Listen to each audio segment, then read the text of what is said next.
분위기로 진행하실 거라서 소소하시겠다고 하셔서요. 여러분 궁금하신 거 있으시면 저희가 짧게 진행 시간 가질 테니까요. 저부터 마이크 돌릴 테니까 강의 들으시면서도 적어주셔도 됩니다. 네, 그럼 선생님. 안녕하세요. 저는 영화평론가 유은성이라고 합니다. 만나 뵙게 돼서 반갑습니다. 말씀을 드리려고 합니다. 그렇다고 해서 이제 이렇게 말하는 것도 그래야 1950년대 한국 영화 치고는 걸작이다 이런 말은 하나만 하는 소리고 그거는 비난이죠. 그렇게는 말하고 싶지 않고 또 그렇게 말한다면 1950년대에 나온 상당히 또 걸출한 한국 영화들이 많이 있는데 앞에 뭐 군더더기 그 군말을 붙이지 않고도 말할 수 있는 그런 작품들을 무시하는 일이 되겠죠. 그러니까 근데 여하간 돈은 굉장히 신기한 그 영화입니다. 그리고 그 신기하다라고 제가 부르는 게 바로 이제 이 영화 관련해서 얘기할 때 빠지지 않고 나온다고 할 수 있는 뭔가 리얼리즘적인 영화다라고 하는 거와 좀 관련이 돼 있는데 가만히 생각해 보면 이 영화의 리얼리즘이라고 하는 게 언뜻 보면 그냥 리얼하다 하면 이렇게 우리가 머리에 그리는 상이 있지만 사실은 서로 되게 다른 리얼리즘들이 되게 절충적으로 섞여 있어요.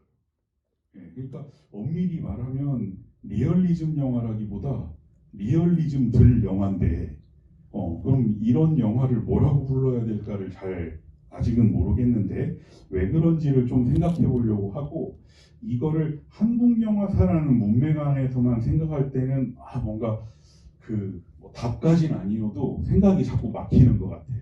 그래서 이제 오늘 여러분들한테 말씀드리기 위해서 제가 좀 고민을 해본 거는 이 영화를 이 김소동 감독의 세대가 경험했던 그 어떤 젊은 시절을 고려해서 한국 영화사와 인접해 있는 일본 영화사와 나란히 놓고 보면은 흥미롭게 떠오르는 부분들이 조금 있습니다. 그래서 이제 그렇게 얘기를 해보려고 하는데요. 일단은 보통 리얼리즘이라고 하면 되게 엄정한 형식으로부터 탈피해 있는 어떤 자연스러움이나 그럴듯함을 추구하는 경향 정도로 대략 그냥 폭넓게 정의해 볼 수 있겠습니다. 이게 맞다는 뜻이 아니라 뭐 리얼리즘에 대한 정의는 사람마다 너무 달라가지고 제가 그걸 한마디로 정리하기는 힘들지만 일단 오늘 얘기를 하기 위해서 리얼리즘이라고 하면 우리가 대략 그리는 건 뭔가 엄정하고 딱딱하고 견고한 형식보다는 조금 더 자연스럽고 그리고 좀 그럴싸해 보이는 그럴듯해 보이고 있을 법해 보이는 방식으로 뭔가를 보여주는 경향이라고 대략 일단 출발한다면 그런 리얼리즘에 대한 기묘한 접근을 이 영화에서 볼 수 있습니다. 일단 뭐 결론 삼아 말씀을 드리자면 약간 형용모순적인 말일 수 있는데 이 영화를 보고 있으면 형식으로서의 리얼리즘에 대해서 생각하게 돼요. 사실은 리얼리즘 형식이라고 하는 건 어떻게 보면 성립이 안 되는 말인데 방법일 수는 있어도 혹은 입장이나 태도일 수는 있어도 리얼리즘이 형식이 된다라고 하는 건 조금 이상한 말이긴 한데 이 영화는 영화를 보고 있으면 이 영화를 만든 사람이 뭔가 그런 형식이라고 하는 걸 머리에 그리고 그거에 도달하기 위해서 굉장히 애를 쓰고 분투하고 있다는 인상을 강하게 줍니다. 그런데 그게 모든 감독들이 그렇게 했던 것도 아니고 혹은 김소동 감독의 세대에 속한 한국 감독 다른 분들이 그렇게 했던 것도 아니고 혹은 이 세대에 속한 혹은 김소동 감독이 젊은 시절에 교류했거나 모르고 같은 공간에 섞여 있을 수도 있었을 일본 사람들이 그렇게 했다는 뜻도 아니에요. 자, 일단 김소동 감독이 본인의 이제 입으로 밝힌 바에 따르면 이 영화 만들기 전에 한국에서도 개봉한 페데리코 펠리니의 길 같은 영화를 보고 많은 영감을 얻었다라고 하셨고 자기 스스로 얘기를 할 때도 영화 경향으로 봐서는 내 영화는 그 길하고 모종의 어떤 공통성이 있다라고 실제로 스스로가 자인을 하기도 했어요. 그런데 돈이라고 하는 이 작품이 보여주는 리얼리즘은 생각해보면 네오리얼리즘이라고 하는 뭐 그것도 네오리얼리즘 안에 여러 감독들에 따라서 굉장히 다기한 이런 흐름들이 있지만 여하간 네오리얼리즘이라고 우리가 총칭하는 거하고도 상당히 많은 차이가 있습니다. 그러니까 일단 뭐 여러 입장이 있지만 그냥 네오리얼리즘은 그 대표적 감독 가운데 하나인 로베르토 로셀리니의 말을 빌리자면 네오리얼리즘은 세계에 대한 입장이거든요. 포지션이에요. 그러니까 네오리얼리즘은 그러니까 형식이 아니라 영화적 형식이 아니라 어떤 세계를 대하는 입장, 포지션. 이 작품 말고도 또 이 작품 오늘 상영 끝나고 저녁에 그 유현목 감독의 김약국의 딸들 상영이 있는 걸로 알고 있는데요. 가령 유현목 감독님은 1925년생, 혹은 한여 이걸로 알려져 있는 김기영 감독이 1919년생, 혹은 이제 심상욱 감독이 1926년생. 그러니까 이른바 한국 영화의 전성기를 이끌었던 감독들보다는 연배가 조금 많습니다. 그리고 한편으로는 김기영 감독, 유현목 감독, 심상욱 감독은 그 60년대 이후에 어느 정도는 영화 현장에서 계속 활동을 했던 반면에 김소동 감독은 오늘 보신 영화 이후에 한 편 정도를 연출하고 병력이 끊겨요. 감독으로는. 그렇다고 해서 이제 영화계를 떠났다거나 활동을 안 하신 건 아니고 오히려 김소동 감독은 경력 초기부터 이런저런 여러 가지 직을 맡아서 활동한 사람이라는 게 이분의 이제 어떤 이력을 보면 눈길을 끄는 부분입니다. 뭐 를 대하는 입장, 포지션, 혹은 조금 다르게 말하면 애티튜드일 수 있어요. 근데 이 영화 돈의 리얼리즘은 이거하고는 무관하다고 말씀드렸습니다. 돈이라고 하는 이 작품을 보고 있으면 이것을 만든 그 창작자가, 그러니까 그 리얼리즘이라고 하는 거를 뭔가 도달해야 할 하나의 형식으로 추구하고 있다는 게 아주 강하게 다가옵니다. 근데 가령 로셀리니 영화를 볼 때 리얼리즘은 뭔가 영화가 도달해야 될 형식은 아니거든요.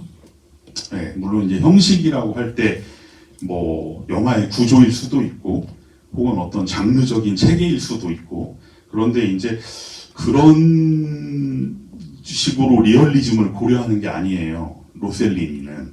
그러니까 본인이 로셀리니가 만들었던 거는 어느 정도는 멜로드라마도 있고 역사극도 있고 뭐 약간은 장르적인 것도 있고 판타지물도 있지만 그런 형식을 에 도달하기 위해서 취해야 되는 입장, 포지션, 태도지 리얼리즘 자체가 어떤 형식적으로 이루어내야 될 지향점이라고 보는 사람은 아니에요.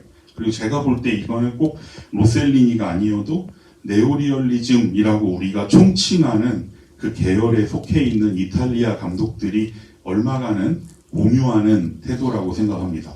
그런데 돈은 그렇지 않습니다. 그래서 이제 왜 그렇지 않은가를 이 영화의 몇 개 부분들을 예로 들어서 살펴볼 텐데, 뭐 모든 부분은 불가능하니까 이따가 한 크게 세 부분 정도를 예로 들어서 왜 이 영화의 리얼리즘이라고 부르는 것이 좀 이상한가. 물론 그냥 이 영화 보고 나서 돈은 1950년대 한국 영화의 리얼리즘을 성취한 영화다 이렇게 말하면 저널리즘적 진술로는 아무 문제가 없어요.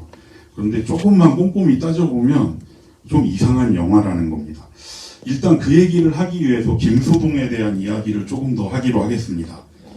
일단 이 이름, 그 김소동의 소동은 한자를 보면 여러분들이 나중에 찾아보실 수 있을 텐데 그 북송의 시인 소동파의 소동하고 한자가 똑같아요. 네. 그래서 이제 그런지 이 김소동 감독의 호가 동파예요. 네, 그래서 그 동파의 한자가 소동파의 동파예요. 이쯤 되면 약간 개그 같기도 한데 어쨌든 동파 김소동입니다, 이분은. 그리고 그거는 다 소동파의 한자하고 똑같아요. 그리고 이분은 일제 강점기에 경성 제1고고, 그러니까 현재 경기고등학교를 나왔으니까 영상자료원장님의 선배시네요. 네. 그러니까 당시로 상당히 엘리트 코스를 밟은 셈이고 1931년에 일본으로 유학을 갑니다. 그리고 거기서 8년을 체류해요. 그래서 한국으로 귀국한 게 1938년입니다. 그러니까 이 말은 뭐냐면 김소동은 20대의 대부분을 일본에서 보냈어요. 예. 그러니까 여러분들이 한번 생각을 해보시면 저도 그렇지만 사람이 여러 가지로 변해가는데 20대에 습득한 취향과 어떤 체험과 경험은 변형되더라도 약간 평생 가요. 평생이라고 하니까 좀 이상하네요. 제가 아직 평생을 산 건 아니니까. 예, 10년 후에 어떻게 될지 모르지만 저만 봐도 그런 것 같아요. 예, 이제 다만 피하려고 하는 건 있지만 20대에 했던 걸 자꾸 하려고 하면 제가 의식적으로 피하려고 하는데 혹은 이제 그땐 그랬지 이런 얘기 안 하려고. 근데 어쨌든 간에 사람이라는 게 어쩔 수 없는데 한번 여러분들도 생각해 보면 20대에 거의 전체를 일본에서 보냈다는 게 어떤 의미일지를 생각해 보면 좋겠습니다. 그리고 이제 이게 보통 이런 식으로 생각하시면 안 돼요. 일본에서 지냈는데 뭐 조선민으로서 천시를 받 이런 거하고는 좀 약간 무관한 삶을 사셨어요. 그러니까 뭐냐면 일단 뭐 여러 가지 상상을 해보게 되는데 아까 한국 감독 중에서는 연배로는 최인주 감독하고 동갑이라고 했는데 한번 여러분들이 이렇게 가늠해 볼 수 있도록 하기 위해서 잘 알려진 감독 한 명을 더 호명하자면 1910년생인 구로사와 아키라하고 한 살 차이예요. 김소동 감독은. 그러면 일제 시기에 도쿄의 어느 극장에서 이들이 마주쳤을 수도 있고요. 어쩌면 같은 영화들을 보러 다녔을 수도 있어요. 그리고 이제 다만 차이는 오늘날의 일본 관객들은 구로사와 아키라가 생전에 연출한 모든 영화를 볼 수 있습니다. 하지만 우리는 김소동의 단 한 편의 영화밖에 볼 수 없습니다. 네, 그러니까 가끔 오늘날 한국은 이제 세계에 내놓아도 손색이 없는 K다라고 생각하는 분이 있다면 이런 에피소드를 떠올리면서 식민적 경험이라는 게 뭔지를 한번 생각해 봐야 됩니다. 네, 이런 차이를 만들어내는 겁니다. 그러니까 이런 결핍 혹은 결여를 곤란하게 느끼지 않으면서 김소동의 세대 혹은 그 이전 세대의 한국 영화에 대해서 생각하고 말한다는 건 제가 볼 때는 불가능해요. 그런데 이제 김소동이 유학 중이었던 일본의 1930년대는 사실 일본 영화사에서 첫 번째 황금기로 꼽히는 시기예요. 그러니까 예를 들면 나중에 유성 영화에서 또 이제 만개하기 전에 오즈야스 지로나 미조구치 겐지나 이런 감독들이 무성 영화 시기 혹은 초기 유성 영화에 걸작을 내놓았던 게 이 시기고 야마나카 사다오 같은 걸출한 어떤 이런 시대극이랄까 이런 극을 만들었던 아마 그러니까 일본 영화에서 이후로도 어떤 계보로도 그 뒤를 이은 사람이 없을 정도의 감독일 텐데 이런 야마나카 사다오 같은 감독이 한참 활동하던 때도 이때입니다. 그러니까 일본 영화사에서 30년대는 가장 황금기로 꼽히는 시기예요. 이럴 때 이제 일본에서 도쿄에서 유학을 했습니다. 그런데 이제 김소동의 회고를 보면 도쿄에서 프랑스 감독 아벨 강스의 철로의 백장미, 그러니까 이제 원제는 바퀴인데 이제 당시에 이 제목으로 개봉됐고 이 영화는 당시 조선에서도 개봉했었어요. 혹은 르네클레르의 파리의 지붕 밑 같은 프랑스 영화를 보고 감명을 받았다고 하지만 되게 궁금한 건 이분이 있을 때 도쿄에서 본 일본 영화들은 어떤 것이었을까? 혹은 뭐 미국 영화라든지 다른 영화들은 어떤 것이었을까? 이런 것도 되게 궁금해지기도 합니다. 이제 이분의 경력에 대한 서술을 좀 보면 이 당시에 김소동은 도쿄에서 영화클럽 활동도 했고 자동차 클럽 활동도 했고 당시로는 되게 이례적으로 한국인으로는 운전면허도 땄어요. 네. 그리고 역시 이제 훗날 한국 감독이 되는 구로사와 아키라하고 실제 동갑인 이병일 감독, 시집 가는 날 만드신 이 감독하고 도쿄에서 코리아 레코드사를 설립해서 음반도 취입합니다. 이분이 작사 작곡한 음악도 좀 있습니다. 그러니까 상당히 모던 보이로 사신 건데, 그러니까 이게 우리한테 일러주는 건 뭔가라고 생각하면 역시 알 수 없습니다. 네, 그냥 이렇다라는 거지. 이게 그러면 이분의 영화에 어떤 영향을 미쳤나를 영화 한 편 가지고 판단한다는 건 거의 불가능에 가깝습니다. 그러니까 알 수가 없으니까 가설을 세울 수밖에 없어요. 그래서 이제 제가 그 가설을 세우기 위해서 던지는 문제는 이런 문제인데요. 대체 돈의 어느 측면에 김소동의 20대를 형성했던 영화 문화의 흔적이 있는 것일까라는 거예요. 한번. 저는 뭐 짧게 경력의 일부만 여러분들한테 말씀드렸고, 그 시기에 도쿄가 어떠했고 뭐 이런 걸 조금 말씀드린 수준이지만, 그래도 한번 떠올려 보시면 요렇게 20대를 보냈다는 건 그 시기에 이 사람의 영화적 경험이나 정신세계를 형성하는 영화들이 있었다는 얘기예요.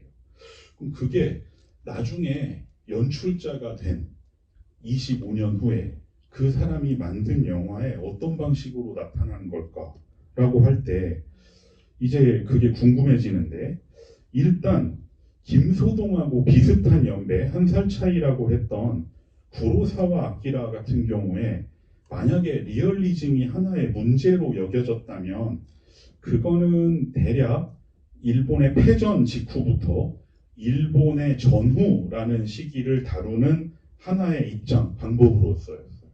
그러니까 이제 그런데 이거는 구로사와 아키라 같은 경우에 제가 김소동 감독하고 사실상 완전 동년배라고 했잖아요. 그랬을 때 구로사와 영화를 보고 있으면 구로사와의 청년기를 형성했을 미국 영화 혹은 서구 영화라고 하는 게 형식 혹은 템플릿으로 있어요. 그리고 그 형식이나 템플릿에 도달하기 위한 하나의 입장, 태도, 애티튜드로서 리얼리즘이 차용될 때가 있습니다. 예, 그러니까 그 젊은 시절의 어떤 구로사와를 매혹시켰을 미국 영화의 형식하고 입장 혹은 방법으로서의 리얼리즘이 교차하는 구로사와 아키라 영화의 예를 몇 개만 들자면, 예를 들면 뭐 이끼루 같은 걸작도 있고, 혹은 밑바닥 같은 영화도 있고, 혹은 이제 구로사와의 가장 훌륭한 영화라고 생각하는데, 이제 이거는 뭐 통상 리얼리즘 영화라기보다는 장르로서 스릴러 장르로 꼽히는 영화지만 천국과 지옥 같은 영화의 몇몇 장면을 떠올려 볼 수도 있습니다. 자, 그리고 이제 그러니까 이런 방식으로 구로사와의 예를 떠올려 보면 리얼리즘이라는 거는 형식으로 고려되는 게 아니라 본인이 영화 감독으로서 도달하고 싶은 어떤 혹은 해내고 싶은 장르가 있거나 형식이 있고, 그걸 할 때 전후라고 하는 일본의 공간에서 이제 리얼리즘이라는 걸 하나의 입장으로서 끌어들였던 거죠. 그런데 이제 김소동 같은 경우에는 그런 접근이 아닌 것처럼 보인다는 거예요. 도달해야 될 형식이나 템플릿이 있고 그것으로 향하는 어떤 입장이나 태도로서의 리얼리즘이 아니라 리얼리즘 자체가 도달해야 될 형식이 돼버리는. 자, 이걸 생각해 보기 위해서 김소동보다 조금 더 연배가 있는 다른 일본 감독 한 명을 더 살펴보고 가겠습니다. 이제 김소동보다는 8살 연상이고요. 그리고 다분히 탈역사적이고 추상화된 형식의 대가로 여겨지는 오즈야스지로 같은 감독도 전후라고 하는 시공간에서는 리얼리즘의 문제를 피해 나가지 못했어요. 네, 그러니까 이제 뭐 바람 속의 안팎이라든지 판잣집 심사록이라든지 이런 영화들이 이제 그런 예일 텐데, 사실은 그런 영화들이 오즈 영화 중에 상당히 당대에 좀 어떻게 보면 실제로 당대의 평자들한테 리얼하다라고 받아들여졌던 영화에 가까워요. 그런데 그 오늘날에는 가령 만춘 같은 영화가 일본적인 양식을 정립한 오즈의 대표작으로 여겨지는데요. 사실 뭐 만춘 보면서 여러분들 중에도 그럴 수 있고 서구 사람들은 더 그렇고, 만춘을 보면서 일본적 삶의 어떤 아우라를 느꼈다라고 하는 경우가 있는데, 당시 일본 개봉 당시의 평론가나 관객들의 반응을 보면 전혀 그렇지 않아요. 딴 나라 얘기로 받아들였어요. 그러니까 뭐라고 그 일부만 얘기를 좀 가져와 봤는데 그 만추는 일본적 양식을 정립한 오즈의 대표작으로 여겨지지만 개봉 당시의 반응을 보면 지금 우리가 생각하는 거하고는 거리가 멉니다. 가령 일본의 역사학자인 요나준이 집필한 그 제국의 잔영 병사 오즈 야스지로의 쇼와사라고 하는 책에는 만춘 개봉 당시 이 영화를 본 일본 평론가들의 반응이 소개되어 있습니다. 그 중에 몇 개만 보면 사토 다다오 같은 경우에 오즈가 만든 바람 속의 암탉을 보고 그 사회성에 감동해서 눈물을 흘렸다고 그래요. 근데 만춘을 보고 나오면서 실직 상태인 나에게는 아무 상관없는 남의 일처럼 여겨졌다라고 씁니다. 그리고 다카하시 오사무라는 평론가는 이 영화를 보고 있으니 오즈라는 사람에게는 2차 대전이 아무런 그림자도 드리우지 않았던 걸까라고 썼습니다. 그리고 당시 발간되었던 시나리오 문예라는 영화 잡지에는 이 시나리오를 전쟁 전의 작품이라고 해도 이상할 것이 없다. 도대체 이 영화에서는 누가 동시대를 호흡하고 있는 것인가라는 비판이 실렸습니다. 그러니까 그 제국의 잔영이라고 하는 이 책의 저자인 요나준은 만춘이라고 하는 영화의 예술성에 문제 제기하진 않아요. 그건 뭐 논외이고 다만 이 영화가 일본 제국주의가 끝내 건설하지 못한 제국의 망명, 그러니까 제국이 존속되었더라면 누릴 수 있었을 제국 신민의 이상적 삶을 그린 허구일 수 있다고 지적합니다. 그러니까 어떤 면에서 만춘 이후에 만든 오즈 야스지로의 영화, 특히 도쿄 이야기로 대표되는 후기 영화들은 이제 리얼리즘이라고 하는 강박에서 벗어난 형식, 그러니까 젊은 시절에 오즈 야스지로가 깊숙이 빨아들인 형식이 오즈만의 방식으로 정면돼서 만개한 사례들이에요. 하지만 이 형식이 원래부터 그렇게 받아들여졌던 건 아니라는 거예요. 그 형식에 가기 위해서 오즈조차도 한동안은 리얼리즘이라는 포지션을 취해야 됐어요. 그런데 이제 오즈 야스지로 탄생 100주년 기념으로 2003년에 일본에서 출간된 오즈 야스지로 영화 독본이라는 도록을 보면 한국 사람들이 보면 기분 묘해지는 구절로 시작되는 글이 하나 있습니다. 그게 뭐냐면 도쿄 오즈 야스지로가 있던 장소라는 제목의 글인데 이 글의 첫머리는 이렇게 시작합니다. 왜 이렇게 시작하냐면 오즈 야스지로의 도쿄의 감각을 느끼기 위해서는 이런 걸 상상해야 된다는 뜻인데 이 글의 첫 문장은 이렇습니다. 여하튼 이 나라가 지금보다도 3배는 넓었던 무렵의 이야기다 라는 거예요. 그러니까 일본이 지금보다도 3배는 넓었던 무렵의 감각을 리얼함을 무시하면서 그려내는 이야기, 그게 전후 오즈 야스지로의 영화예요. 하지만 이런 오즈조차도 전 패전 이후에 한 5년간은 리얼리즘이라는 입장이 필요했어요. 하지만 이제 이 이후에 오즈는 모종의 어떤 형식이라고 하는 것을 자신의 걸로 취할 수 있습니다. 그러니까 이렇게 생각해 볼 수 있는데 2명의 일본 감독을 얘기했는데요. 7인의 사무라이의 구로사와한테 리얼리즘은 미국적 웨스턴의 형식에 가미되는 어떤 스타일이고 도쿄 이야기의 오즈한테 리얼리즘은 미국적 멜로드라마의 형식에 가미되는 스타일일 수 있어요. 그런데 이 사람들하고 어쩌면 한 7, 8년간 도쿄에서 한 공기를 호흡했을, 하지만 전후에는 과거에 조선이라고 불렸다가 대한민국이 되어버린 그 나라에서 영화인으로 살았던 김소동한테는 리얼리즘은 스타일이 아니라 추구해야 될 형식이 되어버립니다. 이게 이제 돈 같은 영화를 볼 때 제가 흥미롭게 느끼는 점이에요.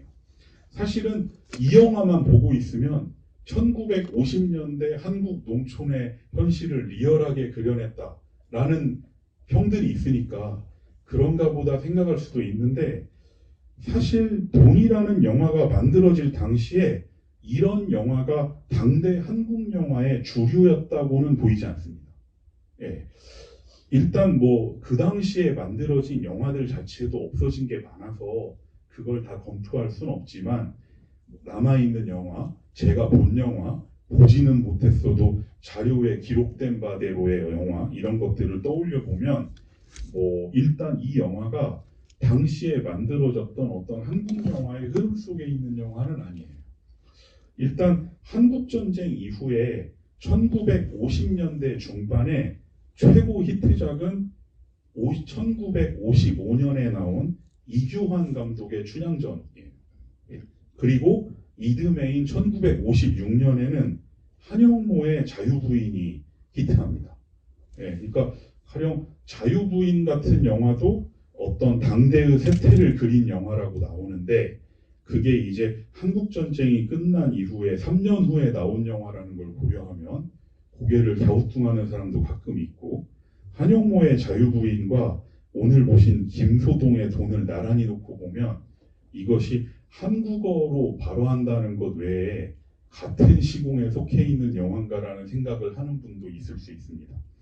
여하간 이 두 편의 예를 들었지만 사극하고 현대극 혹은 현대풍속극이라고도 할 수 있을 텐데 이런 것들이 해방 이후에 1950년대 한국 영화의 어떤 경향이라고도 할 수도 있을 거예요, 살짝. 그리고 이 돈 개봉 당시에 그 김소동 감독이 이 영화에 출연한 배우들하고 함께 참여한 대담이 있어요. 그 대담을 읽어보면 이 영화를 만들게 된 계기에 대해서 이렇게 얘기를 하기도 합니다. 그러니까 남들이 손대지 않는 농촌극을 해서 새로운 우리 영화의 경지를 개척하고 싶다라고 하는 야심을 피력합니다. 그리고 이 말을 듣고 진행자가 한 말이 뭐냐면 그렇지 않아도 천편일률의 현대극에 요즘의 관객들이 약간의 실증을 느끼고 있습니다라고 얘기해요. 그러니까 이런 말만 토대로 꼭 이게 정확하다고 할 수는 없겠지만 이런 식의 발언이 정확한 통계에 근거한 건 아닐지 몰라도 돈에서 김소동이 시도한 농촌극이라고 하는 게 당대의 주류는 아니었거나 혹은 그렇게 느꼈다라고 하는 것만은 알 수 있습니다. 그러니까 이 영화는 지금 그렇게 생각을 이제 일부러 해봐야 되는 건데 어느 정도는 이제 작가나 혹은 이걸 본 평자의 입장에서는 당대 한국 영화의 흐름에서는 조금 벗어나 있는 영화인 거예요. 그러니까 이 영화 같은 경우에 김소동이 각본을 직접 이제 각색을 한 건데 이제 본인 영화의 각본을 원래 직접 쓰거나 직접 각색하곤 했습니다, 실제로. 그리고 이 영화 같은 경우는 그 손기현의 작가의 동명 원작을 김소동 감독이 직접 각색한 건데 사실 이 작가의 원작을 각색한 건 이게 처음은 아니에요. 원래 이제 손기현의 원작을 영화화한 한영모 감독의 영화 청춘쌍곡선 이건 지금도 필름이 남아 있는데요. 이 작품을 각색한 분이 김소동 감독이에요. 그러니까 이제 각색이나 원작을 다룬 걸로 하면은 손기현 원작으로 작업한 게 돈이 두 번째라고도 할 수 있죠. 그러니까 돈이 발표된 그러면 이제 1958년에 한국영화계로 한번 와보겠습니다. 그러면 이 무렵에 이제 만들어졌던 한국 영화 중에 우리가 볼 수 있는 몇 편의 영화 중에서 이제 꼽아보자면 기왕이면 지금 특별전이 진행 중인 분 유현목 감독의 그대와 영원히 이런 게 있습니다. 혹은 이해 또 개봉된 영화로 잘 알려진 게 심상옥의 지옥화 같은 작품이 있습니다. 그러면 이제 이런 영화들은 그 유현목의 경우에 약간 범죄 드라마적인 것도 있고 멜로 드라마적인 것도 있고 지옥화도 그런데 미국적 멜로 드라마의 형식과 리얼리즘적 스타일의 병존이라는 점에서는 구로사와나 오즈 아까 제가 말씀드린 이 두 감독에 접근하고 통하는 측면이 있습니다. 그런데 돈은 좀 어딘가 달라요. 그러니까 이 영화에는 사실 멜로드라마 플롯을 전개시키기에 아주 좋은 두 명의 배우가 나오고 있잖아요. 최은희하고 김진규가. 그런데 이 둘이 출연하고 있긴 하지만 멜로드라마적인 장치는 현저히 약하고 거의 도구적이라고 할 정도로 신파적 설정만 딱 있어요.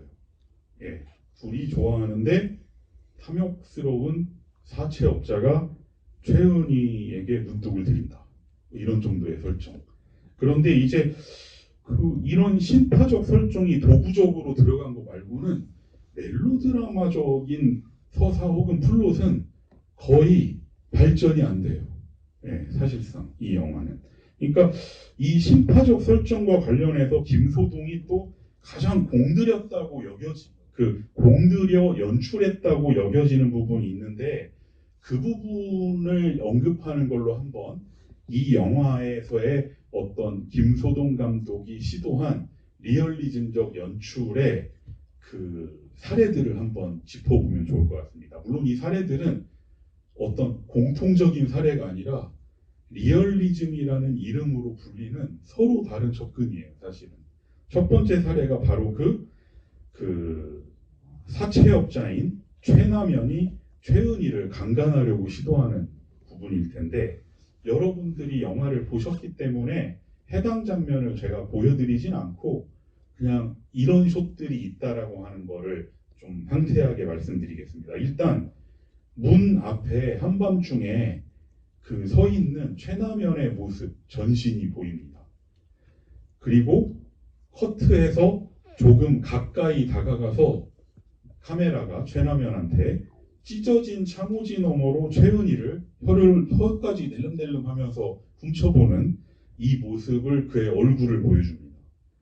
그 다음에는 방에 누워있는 최은희의 모습을 시점쇼트로 보여줘요. 그 다음에는 방 안쪽 방향에서 창호지 틈으로 비치는 이 최남현의 눈을 아주 크게 클로즈업해서 보여줍니다.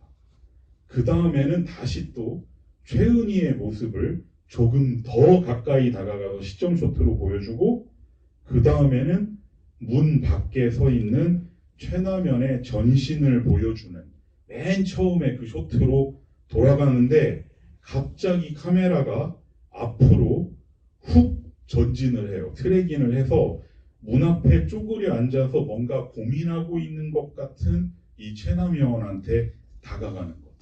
그래서 사실 이 전개를 보고 있으면 편집의 흐름이 되게 고전적이고 잘 짜여져 있어요. 네, 그러니까 굉장히 공들여서 연출한 게 맞아요. 네, 그리고 실제로 이분의 어떤 그 기록들을 보면 그 장면들을 연출할 때 하나하나 이렇게 세심하게 콘티를 그려서 했다고 하니까 이런 부분을 보면 과연 그렇게 연출했구나라고 하는 게 느껴집니다. 그런데 편집의 흐름 자체는 되게 고전적인데 조금 이상한 게 있어요. 이상한 게 이런 고민을 좀 해봅니다. 이게 이 시기 한국 영화의 특징인가 아니면 이 영화를 만든 김소동이 이 영화에서 구사한 것인가를 따져봐야 되는데 저는 후자 쪽이라고 생각해요. 왜냐하면 지금 말씀드린 이 장면의 그 컷 분할이나 쇼트의 분할이나 편집은 아주 고전적인데 흥미로운 게 각각의 숏의 지속 시간이 좀 길어요, 생각보다. 네, 하나하나가.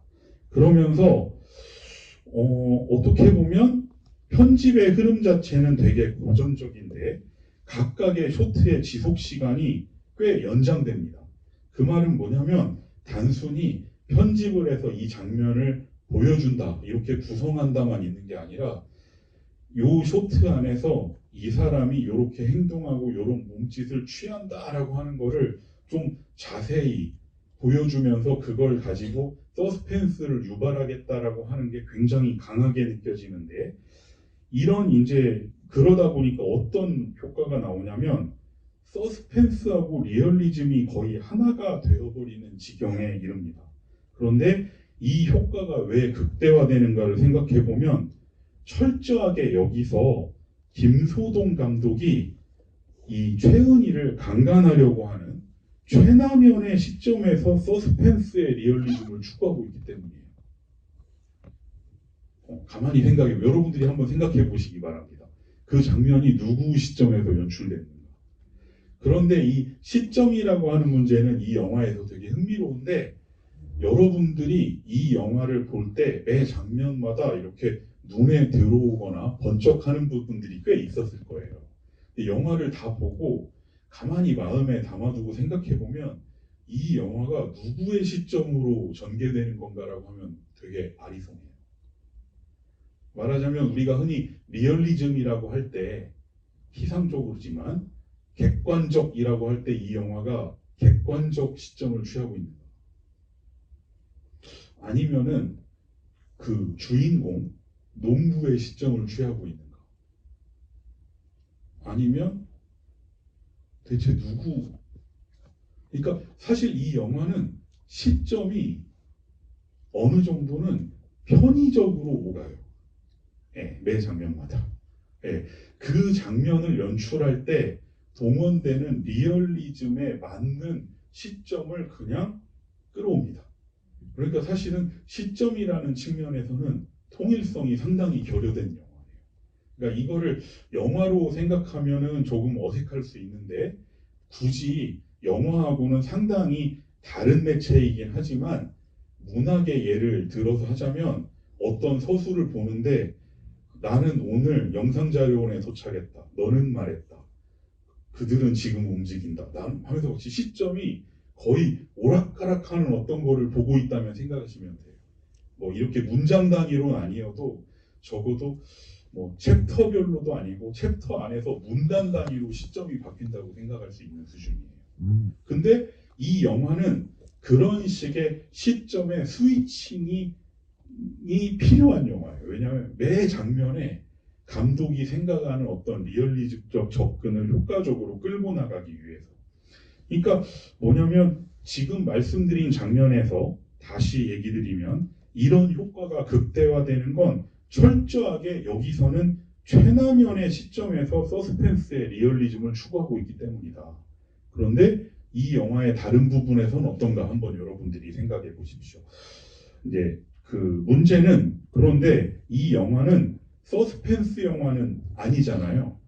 그러니까 서스펜스 영화는 아니어서 특별히 돈이라는 영화에 서스펜스적 형식이라고 할 만한 게 템플릿으로 혹은 형식 평판으로 존재하지는 않는다는 거예요. 그러니까 지금 말씀드린 장면에 대한 얘기를 들으면서 뭐 그렇게 훔쳐보는 남자에 이입해가지고 편집하는 거는 영화에서 흔히 보는 거 아니야? 라고 생각하실 수도 있지만 가령 어떤 남자가 여성의 사적 공간을 훔쳐보는 걸 묘사한다고 해도 이 영화보다 한 2년 뒤에 나왔죠. 알프레드 히치콕의 사이코에서 앤서니 퍼킨스가 제닌 리를 훔쳐보는 행동을 묘사하는 거하고는 의미가 다르다는 거예요. 왜냐하면 히치콕의 사이코는 서스펜스의 형식이라는 템플릿이 있고 시간적인 사실성을 극대화하는 지연의 리얼리즘은 그런 형식에 가미되는 스타일이에요. 반면에 김소동의 돈에서는 형식으로서의 리얼리즘이 전면에 나섭니다. 그러니까 서스펜스적 형식은 없는데 그런 형식을 강화하는 리얼리즘이 그 형식을 대체해버립니다. 그러니까 물론 리얼리즘이라는 게 오늘 앞서 말씀드렸듯 어떤 하나의 방법이나 입장으로 수렴되는 건 아니에요. 이제 재미있는 건 그래서 이 영화가 이제 재미있어지는 건 돈은 어떤 특별히 어떤 리얼리즘에 경도돼서 그쪽으로만 따라가기보다는 굉장히 절충적으로 그때그때 필요에 따라 가장 관심이 있는 리얼리즘을 끌어들여서 그걸로 형식을 대신합니다. 그러니까 어떻게 보면 일관성이 없는 영화처럼 보이기도 하지만 한편으로 개개 장면들, 지금 언급한 것 같은 이런 장면들을 따로 떼놓고 보면 굉장히 독립적으로 고유의 방식으로 잘 리얼리즘적으로 짜여져 있기도 해요. 다만 이제 개개 장면의 리얼리즘이 서로 다를 뿐이에요. 그래서 제가 굳이 말하면 돈은 리얼리즘 영화라기보다 리얼리즘들의 영화라는 거고, 그리고 이거는 돈을 통해서 생각해 볼 수 있는 거지만 어떤 면에서 보면 돈 이후, 김소동 이후의 한국 영화에서 리얼리즘들이 다루어지고 추구되었던 방식과 관련해서도 생각해 볼 여지를 남기는 것이기도 합니다. 그런데 오늘은 일단 이 영화를 가지고 얘기해 보겠습니다. 그러면 이 영화에 역시 또 이른바 리얼리즘적 연출인데 또 다른 리얼리즘은 방금 말씀드린 거하고 얼마나 다른지를 또 말씀드리겠습니다. 그러니까 지금 얘기한 강간 시도하는 장면은 어떤 서스펜스적 연출에서 동원되는 시간적인 지연, 지속 시간을 늘리면서 서스펜스를 강화하는 리얼리즘에 가까운데 또 다른 장면에서는 또 전혀 다른 방식의 리얼리즘적 접근이 있어요. 이 영화에서 가장 인상적인 부분 중에 하나인 것 같은데요. 그 주인공 김승호가 지인들하고 노름하는 장면입니다. 이제 거긴데 그 부분에서 그 노름에서 그 상당히 김승호가 돈을 따는데 노름을 그만두려고 하니까 사채꾼인 최남현이 그래서야 쓰나 뭐 이렇게 얘기를 합니다. 그러니까 그만두지 말고 계속 뭔가 하도록 부추기는 거죠. 그리고 다 이제 돈을 잃은 다른 사람들도 뭐 잃고 그렇게 떠나면 되겠냐고 이제 더 하자고 이렇게 얘기를 하는데 그러니까 상황 자체는 이런 상황이에요. 노름을 그만두려고 하지만 지인들은 반대한다라는 건데 이 부분을 그 김소동 감독이 보여주는 방식이 재밌습니다. 사실은 뭔가 이 긴장, 김승호는 지금 돈을 딴 게 좀 미안하기도 하고 그래서 돈 돌려주더라도 이 자리를 떠나고 싶은데 이 사채꾼은 어떻게든 부추겨서 이 판을 좀 키우려고 하고 그리고 그 앞에 돈을 잃은 사람들은 네가 지금 돈 따고 그냥 가려고 한단 말이냐? 라고 하는 이 기분 나쁨 이거를 보여주려고 하면 사실은 이 부분이야말로 쇼트를 나누는 게 더 효과적일 수 있어요. 그럼 이 영화가 쇼트를 안 나누는 영화라고 하면 그거 아니죠. 아까 말씀드렸죠. 강간 시도하는 장면에서 그 세밀한 데쿠파주 편집을 나눈 걸 보면 이분이 쇼트를 나눠서 서스펜스를 구축한다라고 하는 거에 관심도 있고 기술적으로 되게 능숙한 분이에요. 근데 지금 말씀드린 이 부분 돈 따서 미안해서 그만두고 돈 돌려주고 일어서려고 하는데 사채꾼은 말리고 잃은 자들도 말린다. 상당히 좀 어색하고 불편한 상황이다. 이 상황을 어떻게 보여주고 있냐면 이 모든 사람들이 앉아있는 광경 전체가 다 보이도록 풀숏으로 보여주고 있어요. 커트 없이. 그래서 보고 있으면 왜 여기서는 왜 이러지? 라고 하는 생각이 듭니다.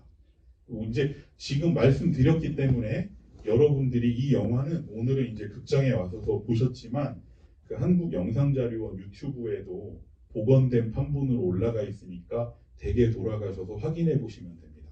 그래서 저는 말로 할게요. 보고 있으면 왜 여기서는 이렇게 보여주지? 오히려 이 장면에서 이분이 지금 이 네 남자 간의 신경전을 보여주려면 커트를 하는 게 맞거든요. 편집을 하는 게. 근데 길게 보여주고 있습니다. 대체 왜 이러는가 했는데 하나의 동작을 보는 순간 이것 때문이었단 말인가 하는 생각이 들어요. 뭐냐면 최남현 그 사채업자가 그 김승호한테 그래서야 쓰겠나라고 하면서 대사가 있어요. 저 여기 하고 이렇게 등을 돌립니다. 그 다음에 뭘 하냐면 옆에 앉아서 담배 피우던 황정순이 등을 긁어줘요. 사실 이거 그 기억나시는 분? 생각나시죠? 그러니까 옆에서는 지금 남자들이 신경전 벌이고 있는데 한참 그래서야 쓰나 여기 좀 했더니 담배 피우다가 긁으면서 이제 그 긁는 동안 앞 사람들은 지금 이 대화가 오갑니다. 이걸 보여주려고 하는 거였구나. 그 생각을 하게 됩니다. 근데 이 동작은 지금 말씀드린 상황 노름을 그만두려고 하나 지인들이 반대해서 곤혹스럽다. 이 상황하고는 아무 상관도 없어요. 그러니까 무의미한 동작인 셈인데 리얼한 효과를 내죠.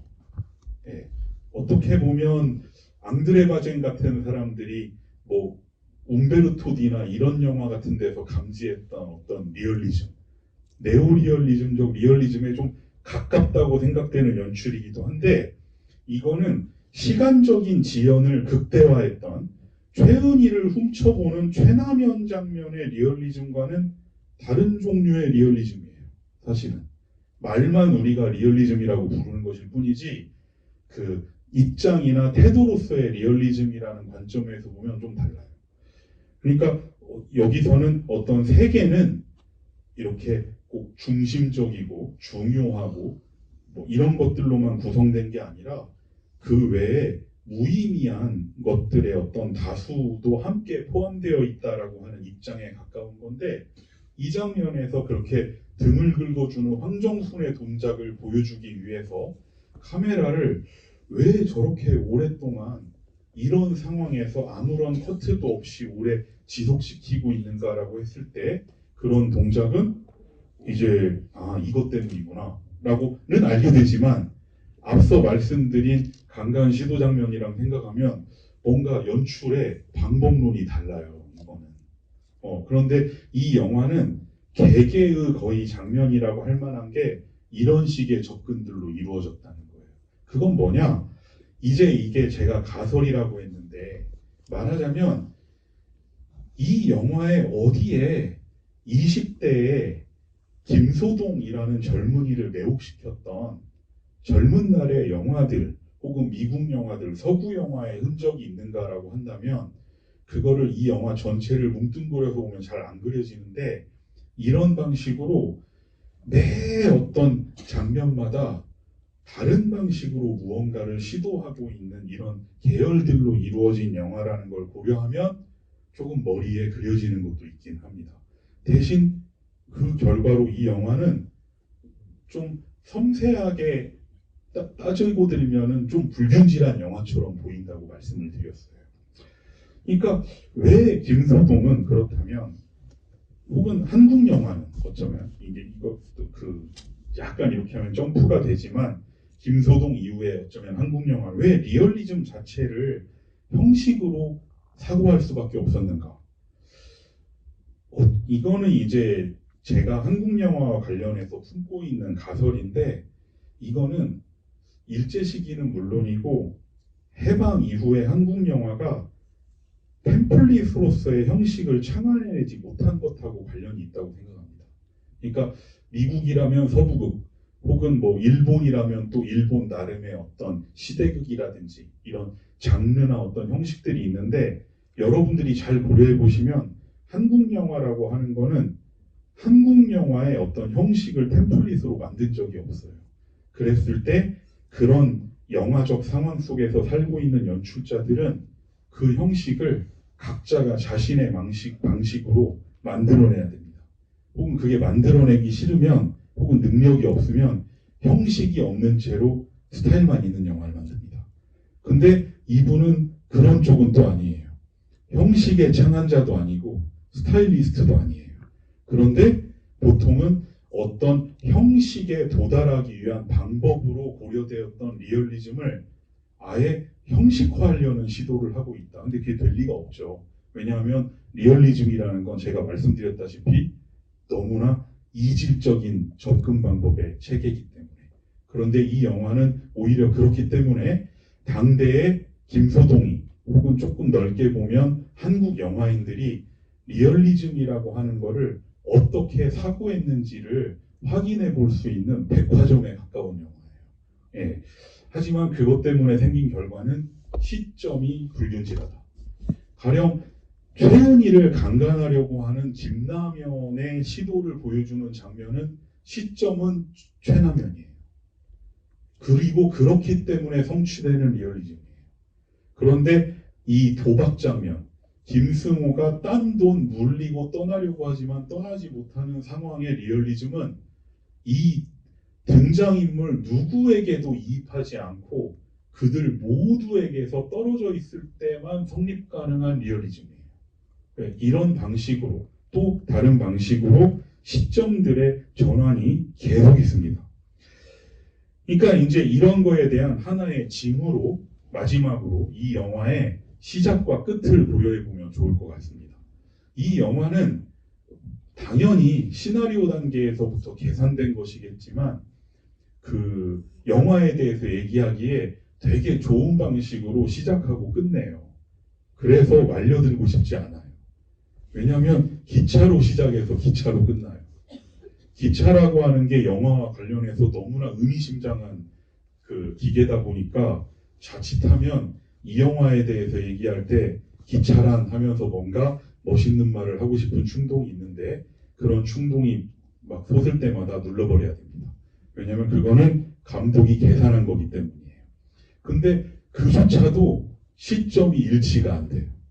이 영화가 어떻게 시작했는지를 생각해 보면 영화의 시작은 김진규가 기차를 타고 고향에 돌아오는 장면이고 영화의 끝은 경찰에 체포된 김진규가 연인인 최은희와 기차를 타고 고향에서 떠나는 장면입니다. 이렇게 말했지만 사실은 정확한 표현은 아니에요. 김진규가 기차를 타고 고향에 돌아오는 장면이다라고 말하면 사실은 안 돼요. 왜냐하면 영화의 첫 번째 숏은 멀리서 다가오는 기차가 보이다가 카메라가 아주 느리게 기차를 따라가는데 너무 천천히 오죠. 크레딧 끝날 때까지. 그러다가 갑자기 카메라 앞으로 확 지나갑니다. 사실은 그 숏이 끝날 때까지 우리는 이 기차에 타고 있는 게 누군지 몰라요. 예, 내일 그 다음 숏이 바뀌어야 하는데 재밌는 건 한번 여러분들이 이거 영화가 김진규의 귀향과 다시 떠남이라는 걸 생각해 보면 영화의 시작과 끝만 놓고 보면 이 영화의 프로타고니스트 주인공은 김진규여야 돼요. 근데 전혀 아니에요. 그러면 최소한 시작할 때 고향에 돌아오는 김진규가 고향의 풍경을 바라보는 쇼트라도 하나 넣음직하지 않는가 라고 했을 때 없어요. 그걸 이런 식으로 답변할 수는 없습니다. 제작 여건이 안 됐다. 그건 말이 안 됩니다. 왜냐하면 이 영화가 끝날 때는 멀어져가는 기차에서 찍은 김승호의 숏도 들어가 있거든요.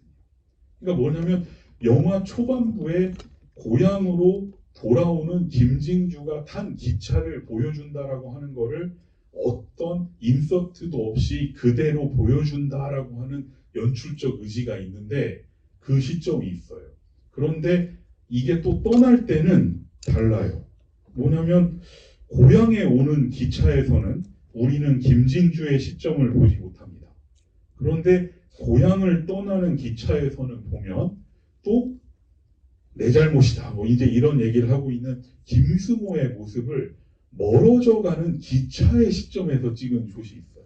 김승호 그러니까 그러면은 왜 이 영화는 끝날 때는 이 멀어져간 그 김승호의 절주하는 얼굴을 보여주면서 끝나는가? 감정적으로 효과적이기 때문이다. 뭐 이렇게 얘기할 수는 있지만 그렇게만 보면은 영화 도입부는 왜 그렇게 시작했는가라고 하는 것에 대한 답변을 얻을 수가 없습니다.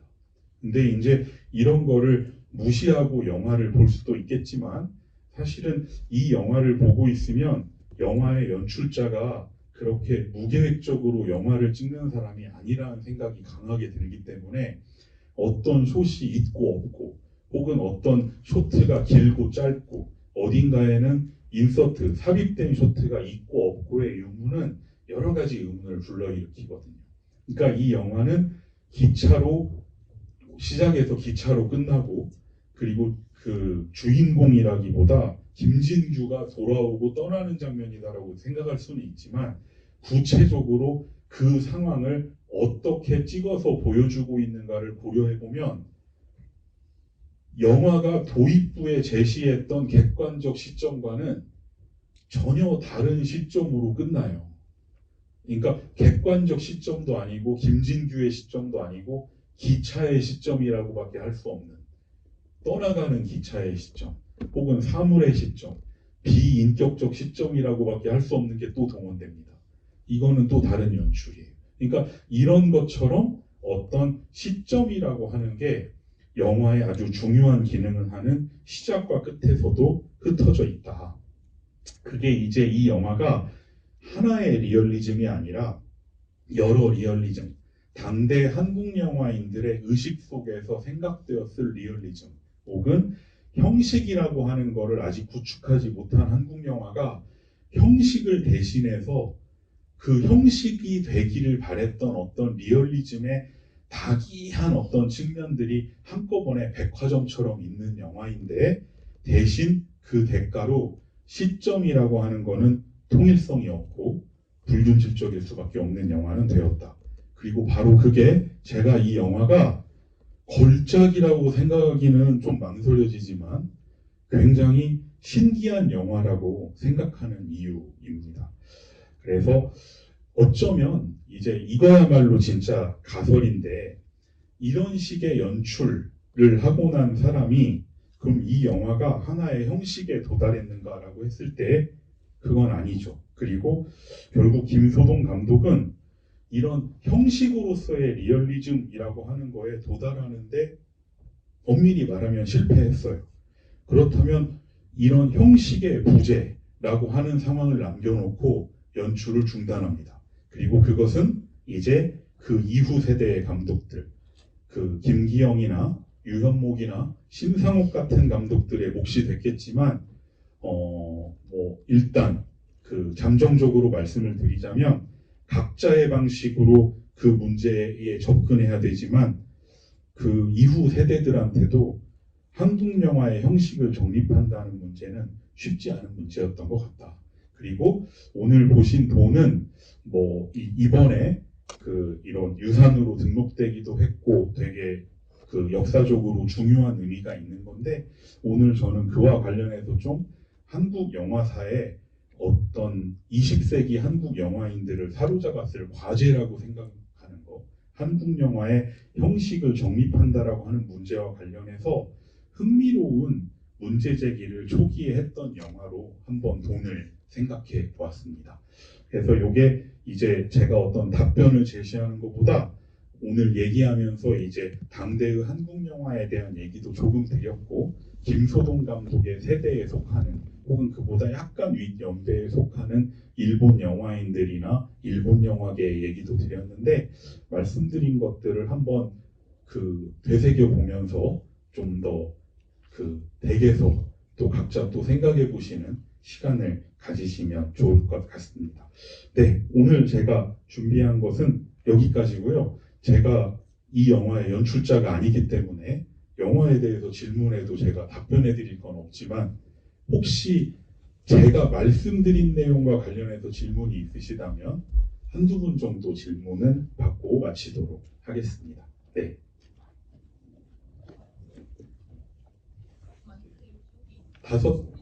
여섯 번째 줄에 계신 분. 네.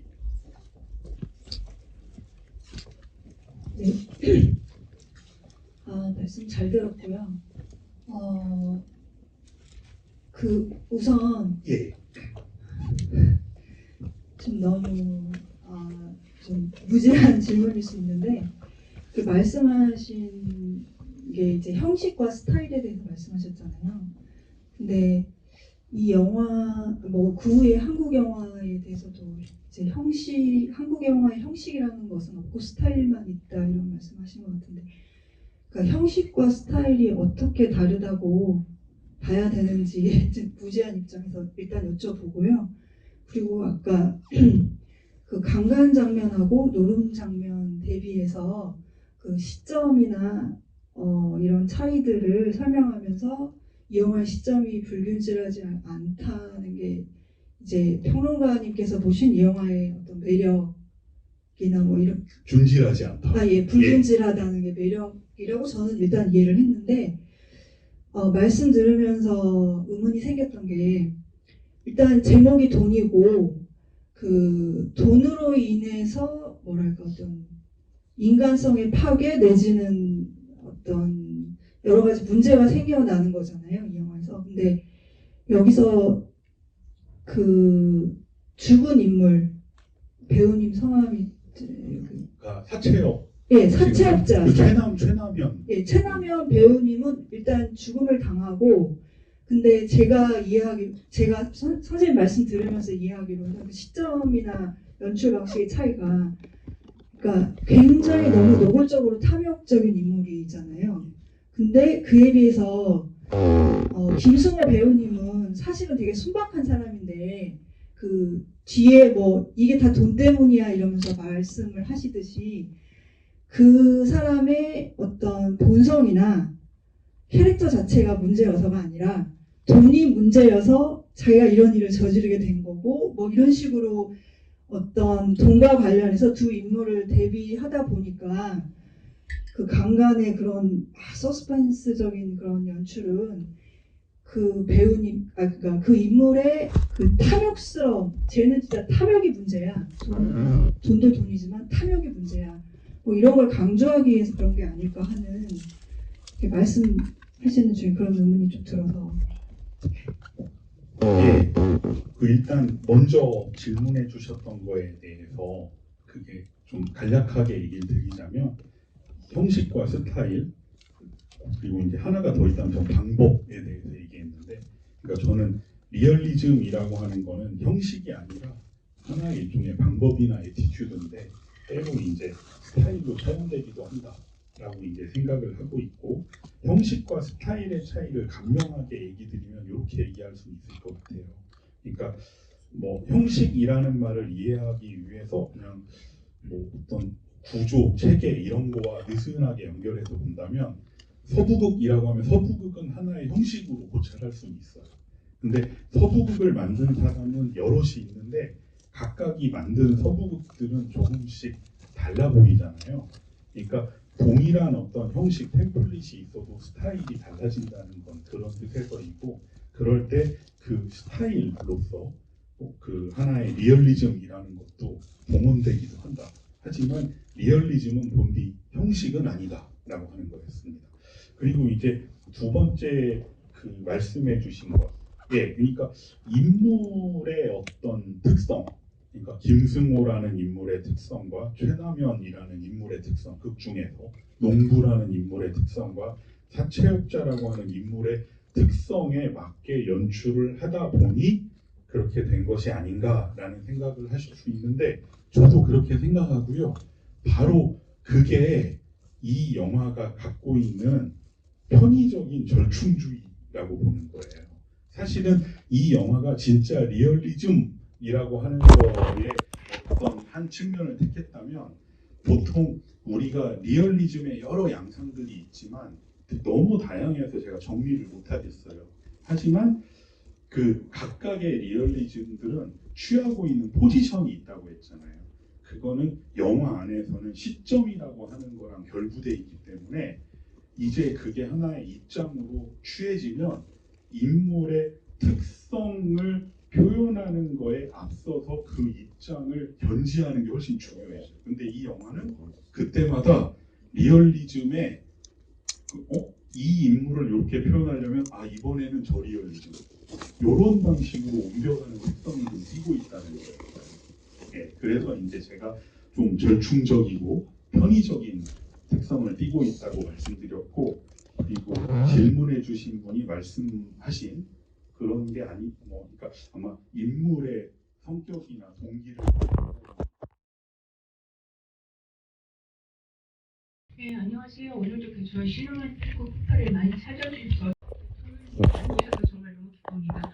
오늘 지금 상영하는 영화는 국가 등록문화유산으로 등재된 김철웅 감독님의 1958의 돈인데 좀 약간 저희가 이제 특별상으로 뽑아서 오늘 이 행사를 같이 준비한 국가유산청 근현대유산과에서 최재혁 과장님 그리고 강병희 사무관님, 임미정 주무관님이 오셨습니다. 그래서 저희 영화가 작년에 4편 국가 등록문화유산이 되었는데요. 정말 많은 도움을 주셨어요. 그래서 이 국가 등록문화유산에 대해서 잠깐 말씀을 들어보고자 최재혁 과장님 모시도록 하겠습니다. 환영의 박수 부탁드릴게요.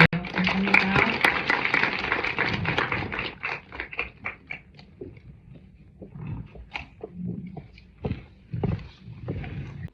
안녕하십니까. 해양대유산과 최정입니다. 제가 국가유산청에 한 20년 이상 근무를 했었는데 제가 이런 자리에 쓰게 되려고 생각을 했었거든요. 그래서 여러분들도 이 영화와 또 국가유산청 상당히 그 국가유산청에서 하는 일은 이제 오래된 여러분들 이제 경복궁도 가보시고 독서관도 많이 가보셨을 거예요. 거기에 안에 있는 어떤 이제 국보나 보물들이나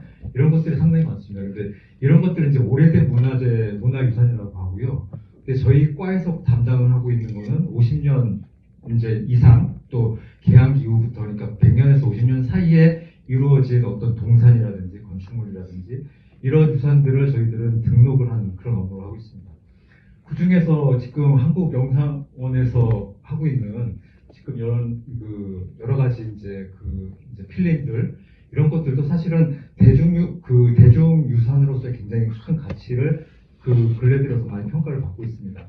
그래서 작년에는 이제 영화 필름만 7개를 등록을 했고 또 올해는 또 이제 4개를 등록을 해서 오늘 이 상영회를 저희하고 같이 이제 갖는 걸로 지금 이렇게 알고 있습니다. 그래서 여러분들 국가유산청에서 이제 앞으로도 이제 이런 영화라든지 아니면 만화라든지 어떤 대중예술 분야의 어떤 그런 유산들을 적극적으로 발굴을 해서 이것들을 문화유산의 가치로 이제 평가받도록 해서 이런 어떤 여러분들의 공개라든지 전시라든지 이런 것들을 갖다가 적극적으로 추진할 예정이 있습니다.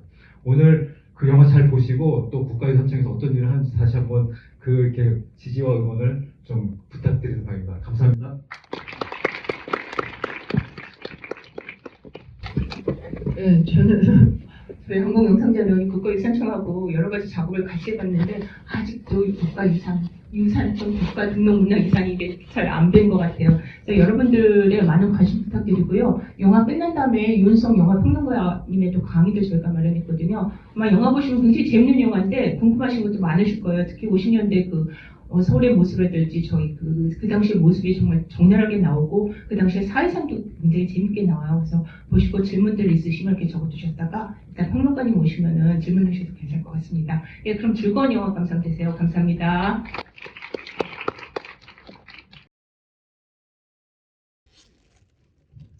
네, 그러면 저희 강연 시작하도록 하겠습니다. 그냥 오늘 약간 캐주얼한 분위기로 진행하실 거라서 그냥 소선시켰다고 하셔서요. 여러분이 궁금하신 거 있으시면 저희가 짧게 진행시킬까요? 가실 테니까요. 저기도 마이크 돌릴 테니까 강의 들으시면서도 적어주셔도 될 것 같아요. 네, 그럼 수정. 안녕하세요. 저는 영화평론가 유은성이라고 합니다. 만나 뵙게 돼서 반갑습니다. 영화들 잘 보셨을 텐데 오늘 제가 준비한 거는 한 40분 정도 될 것 같습니다. 약간 길어질 수도 있지만 40분 내외 정도 될 것 같고요. 방금 보신 영화 이제 돈에 대해서 좀 얘기를 하는데 이 작품을 연출한 김소동 감독님 그리고 이 작품 자체에 대해서 여러 가지 얘기를 할 수 있겠지만 특히 이제 이 작품 관련해서 글을 쓰거나 말을 할 때 종종 언급되는 용어 다소 모호한 용어기는 해도 한국 영화 얘기할 때 종종 언급되는 용어인 리얼리즘 그거와 관련해서 이 작품이 좀 제기하는 약간 궁스러운 문제가 하나 있는데 그거에 대해서 좀 얘기를 해보려고 합니다.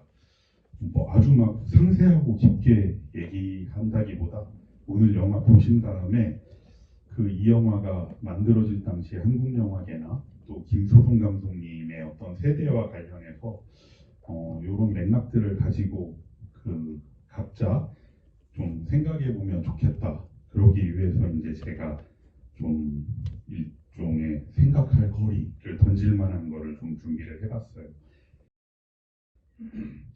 사실 이 영화 돈에 대해서 여러 가지 얘기를 할 수 있는데 이 작품을 만든 영화 감독으로서의 김소동에 대해서 말하기는 좀 어렵습니다. 그런데 정작 우리가 읽을 수 있는 글은 이 영화 돈에 대한 것보다는 오히려 이 김소동이라는 인물에 대한 게 더 정보가 많다고 해야 될 거예요. 근데 사실은 영화 감독으로서의 김소동이 아니라 좀 폭넓은 의미에서의 영화인으로서의 김소동에 대한 글이 더 많다고 해야 될 것 같습니다. 사정이 이렇게 된 이유가 사실은 아쉬운 사정이긴 한데 이유 자체는 아주 간단합니다. 왜냐하면 이미 알고 계신 분들도 있을 텐데 현재 현존하는 김소동 감독의 영화가 여러분들이 오늘 보신 돈 한 편밖에 없기 때문이에요. 그러니까 다 그렇다고 해서 연출을 이 작품만 했던 건 아니고 다른 연출작들이 있는데 영화관 아직은 발견된 바 없고 전해지지를 않습니다. 그러니까 그것 때문에 여러분들이 오늘 보신 영화에 대해서는 뭐 여러 가지 얘기를 할 수 있는데 그냥 인물로서의 김소동이 아니라 감독으로서의 김소동의 세계를 얘기하려고 하면 상당히 곤혹스러워지죠. 왜냐하면 접근할 수 있는 게 너무 제한적이니까. 일단 이 감독님에 대해서 좀 간략히 좀 얘기를 해보면 김소동 감독님은 그 1911년에 태어났으니까 그 연배로 보면 한국 영화인들 중에 수업료, 뭐 집 없는 천사, 자유만세 이런 작품을 만든 그 최인규 감독하고 동갑이에요. 예, 그러니까 해방 이후에 1950년대에서 60년대 초반 정도까지 이른바 한국 영화의 첫 번째 전성기를 이끌게 되는 감독들보다는 조금 연배가 많아요.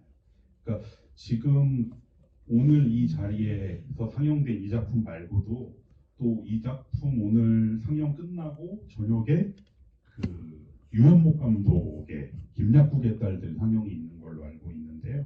가령 유현목 감독님은 1925년생, 혹은 한여 이걸로 알고 있는 김기영 감독은 1919년생, 혹은 이제 심상옥 감독이 1926년생. 그러니까 이른바 한국 영화의 전성기를 이끌었던 감독들보다는 연배가 조금 많습니다.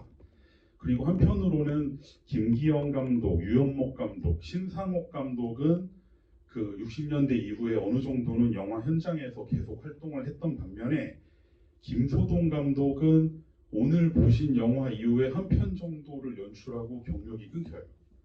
감독으로서는. 그렇다고 해서 이제 영화계를 떠났다거나 활동을 안 하신 건 아니고 오히려 김소동 감독은 경력 초기부터 이런저런 여러 가지 직을 맡아서 활동하는 사람이라는 게 이분의 이제 어떤 이력을 보면 눈길을 끄는 부분입니다. 뭐 여러 가지가 있는데 그 중에 잘 알려져 있는 몇 가지만 그 말씀을 드리면 가령 1954년에 만든 한국영화감독협회 초대 회장을 지냈고 1957년에 만든 한국영화시나리오협회 초대 회장을 지내셨어요. 그리고 1960년에는 여기에도 혹시 그 학교 출신이 있으실 수 있는데 한양대학교 연극영화과를 창설해서 교수로 근무했어요. 그리고 제3공화국 당시에는 청와대 공보수석 비서를 지냈고 나중에는 대한민국 예술원 회원이 됐고 그리고 1984년에 개원해서 작년에 40주년을 맞은 한국영화 아카데미의 초대 원장을 지내기도 했습니다. 그러니까 영화계에 계속 계셨어요.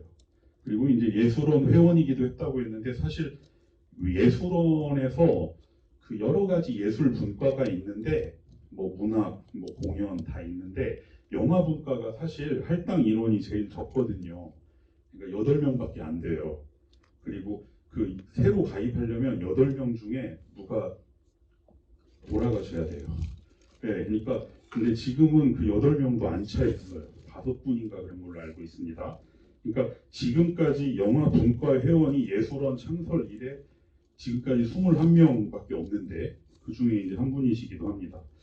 그럼 이제 제가 이렇게 얘기를 드리는 게 이분이 여러 감수가 있었다라는 얘기가 되는데 이게 대체 의미하는 게 뭐냐라고 하면 사실 그거를 판단하기는 어려워요. 그건 알 수 없어요. 제가 볼 때.